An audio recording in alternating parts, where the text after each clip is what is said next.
हा आमचा उद्देश आहे। या साहित्य संमेलनातून धनगर समाजाचे अनेक प्रश्न आहेत। प्रामुख्याने देश स्वतंत्र झाल्यापासून आरक्षणाच्या संदर्भात जो प्रश्न आहे तसा कायम आहे। शिवाय इतरही प्रश्न आहेत।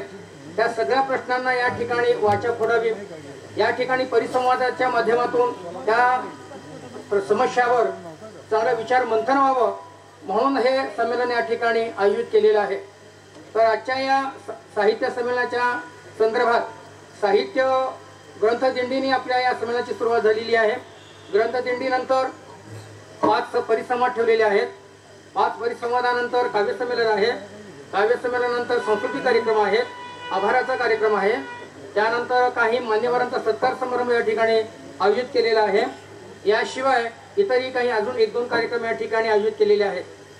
2 दिवसाचा हा कार्यक्रम आहे। या 2 दिवसाच्या कार्यक्रमातून काहीतरी चांगलं या ठिकाणी निष्पन्न व्हावं आणि समाज हित साध्य करावं इतका सत्सद बुद्धीने समोर असा हा हेतू ठेवून आजच्या या संमेलनाचा या ठिकाणी आयोजित केलेला आहे।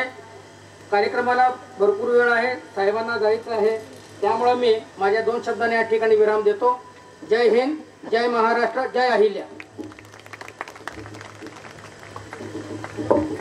खूप खूप धन्यवाद। या ठिकाणी फक्त 2च मिनिटांमध्ये आजच्या या संमेलनाचे जे स्वागताध्यक्ष आहेत सन्मानित श्रीराम पाटील साहेब यांनी या ठिकाणी सर्व उपस्थितांचं स्वागत करावं। 1-2 मिनिटांमध्ये आपण या ठिकाणी आपलं मनोगत व्यक्त करावं अशी विनंती। मी श्रीराम हनुमंतराव पाटील, बाळूमा ट्रस्टचा अध्यक्ष आणि ह्या कार्यक्रमाचा स्वागत अध्यक्ष या नात्याने आज या कार्यक्रमाला तुम्ही बहुसंख्येने जमला आणि कार्यक्रमाला शोभा आणली हीच आम्हाला मोठं म्हणजे हे झालेलं आहे। एवढं बोलून मी भाषण संपवतो। जय देवा।